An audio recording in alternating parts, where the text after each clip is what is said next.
આ એક વાટકો મેંદો લીધો, 2 ચમચી ઘી નાખીને બરાબર મોણ દઈ દેવાનું છે.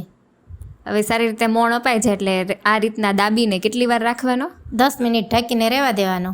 ત્યાર પછી 2 ચમચી રવો લેવાનો અને એમાં 2 થી 3 ચમચી દૂધ નાખવાનું. બરાબર મિક્સ કરી અને એને પણ 10 મિનિટ માટે રેસ્ટ કરવા મૂકી દેવાનું. હવે 10 મિનિટ બાદ તમે જોઈ શકો છો રવો ફૂલી ગયો છે, જાડો થઈ ગયો છે. હવે એને આ લોટમાં નાખી દેવાનો અને મિક્સ કરી લેવાનો.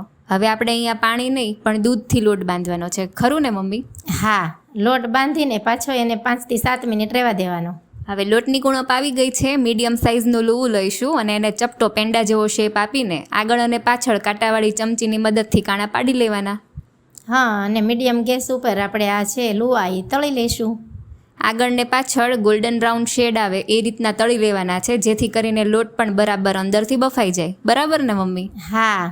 હવે ચાસણી લેવા માટે 1 વાટકો ખાંડ એ બુડે એટલું જ આપણે પાણી લઈશું અને 1 તારની ચાસણી લેવાની છે, હે ને મમ્મી? હા.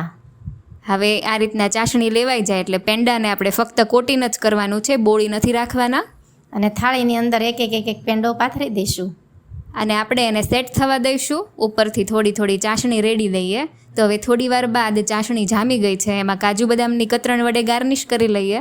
ઉપરથી ગુલાબની પંખોડી નાખીશું. તો આપણા સાટા તૈયાર છે. દશેરામાં મોજ માણો.